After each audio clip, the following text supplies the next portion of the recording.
E aí, pessoal, meu nome é Douglas e eu sou discente do curso de Biotecnologia pela Universidade Federal da Paraíba. E hoje eu vou estar gravando para vocês uma videoaula sobre biomateriais e cerâmicas. Bom, a palavra biomateriais parece ser um termo novo, só que não é bem assim.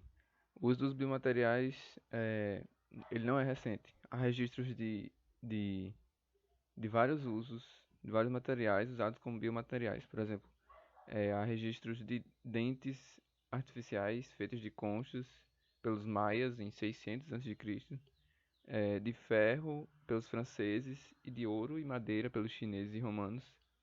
E também há registros de suturas feitas de fios de linho e de ouro no Egito Antigo em 2000 anos antes de Cristo. Mas o que é um biomaterial?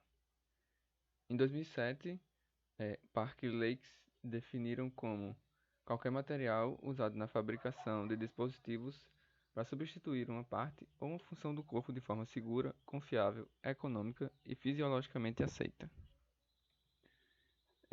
São assim usados na área da saúde, engenharia mecânica, ciências biomédicas, entre outros, geralmente usados na ortopedia e na odontologia. E pode substituir, aumentar ou suportar uma parte ou uma função do corpo. E para funcionar de forma eficaz, um implante deve mimetizar as características do tecido e ou ser compatível com ele. De acordo com Bat e Santos, em 2002, os biomateriais são divididos de acordo com sua biocompatibilidade em relação ao tecido em quatro tipos: os biotolerantes, os bioinertes, os bioativos e os bioreabsorvíveis. Os biotolerantes são os implantes que ficam separados do osso por uma camada de tecido mole, ou seja, não há contato na osteogênese, perdão, onde o implante libera monômeros, íons e ou produtos de corrosão. É, Exemplos são a maioria dos polímeros sintéticos e metais. Os bioinertes são os implantes que ficam em contato direto com o osso, tendo participação na osteogênese, porém não acontecem reações químicas entre o tecido e o implante.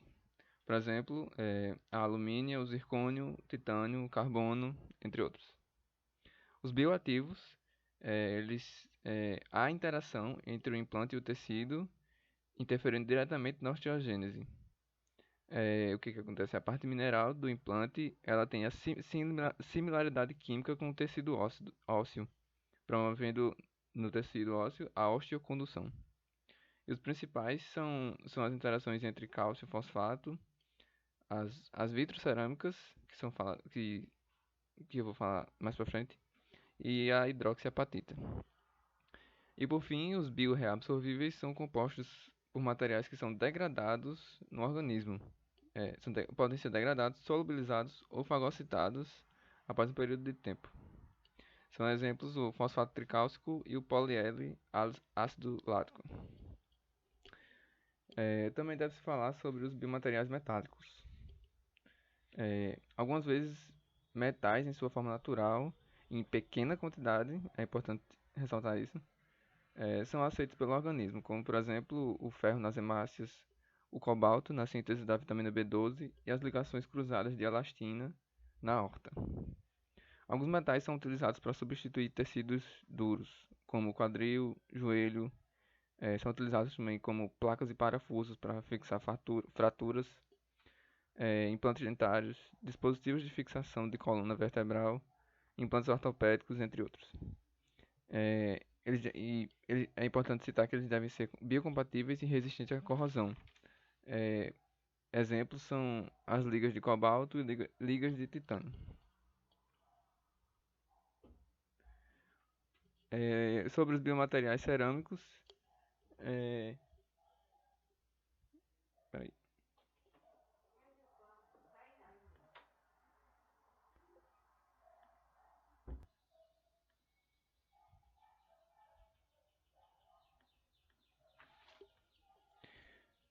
Em relação aos biomateriais cerâmicos, são compostos inorgânicos formados por metais ou ametais, unidos por ligações iônicas e ou covalentes. Eles possuem vantagens porque são materiais mais leves que a maioria dos metais. Eles apresentam boa estabilidade em ambientes ácidos e boa resistência ao desgaste e à compressão. Porém, eles podem formar estruturas cristalinas, tornando-os quebradiças e duras e sensíveis a rachaduras. Eles são classificados em três, quanto à sua interação com o tecido em questão: bioinertes, bioativos e bioreabsorvíveis.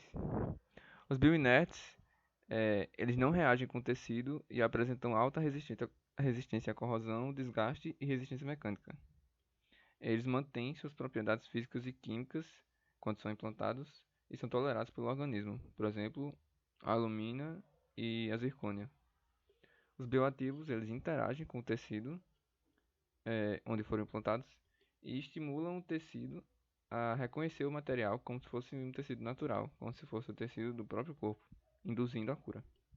Por exemplo, a hidroxiapatita, os biovidros e as vitrocerâmicas. E por fim, os bioreabsorvíveis. Eles são degradados pelo organismo e participam do metabolismo. O próprio metabolismo degrada eles por reações químicas e biológicas. Eles são mais estáveis e diminuem a possibilidade do implante ser liberado. Um exemplo é o fosfato tricálcico e gesso. Agora eu vou falar um pouco sobre as cerâmicas. Cerâmica é a arte de fazer objetos tendo a argila como matéria-prima. Do grego, cerâmica significa argila queimada.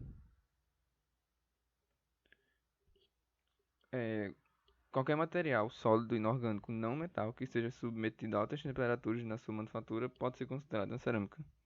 E geralmente se divide em dois grupos: tradicional e avançada, ou é isso. A tradicional são cerâmicas de revestimento, como azulejos, ladrilhos, entre outros, e vasos, potes, etc. E a avançada, elas são obtidas a partir de matéria-prima mais pura.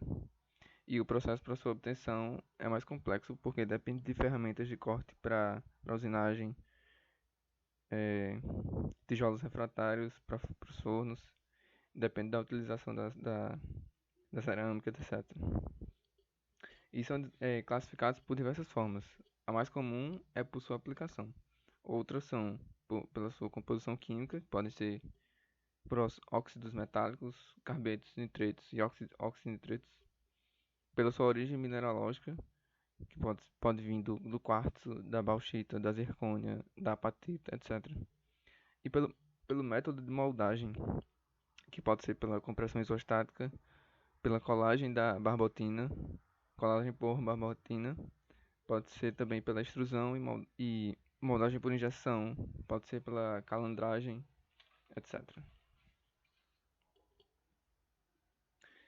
É importante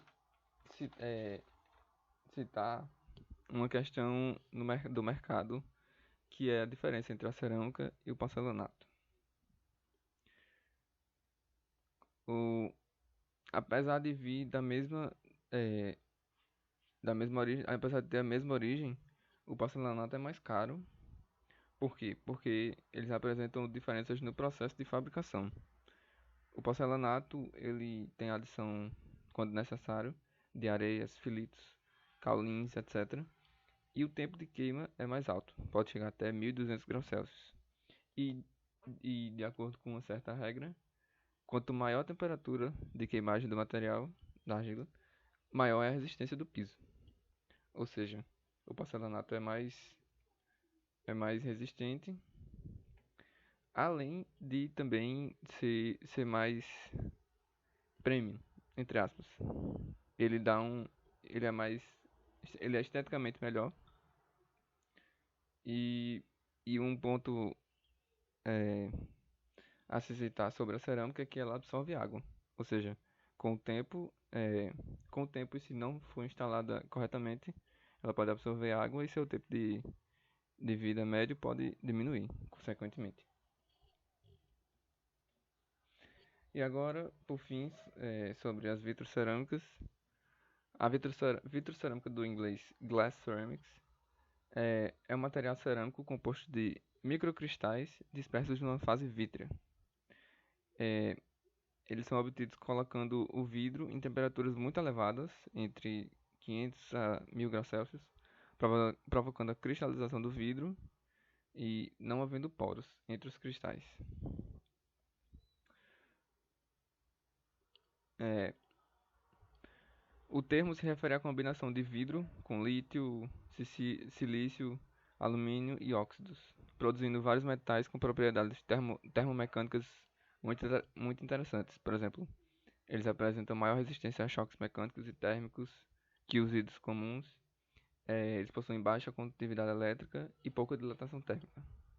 São propriedades importantes para esse material, pois eles podem ser usados em inúmeras aplicações, como espelhos de telescópios na astronomia, ossos de dentes artificiais, em fogões elétricos, na resistência balística, materiais de construção e arquitetura, baterias, condutores iônicos, muitos outros.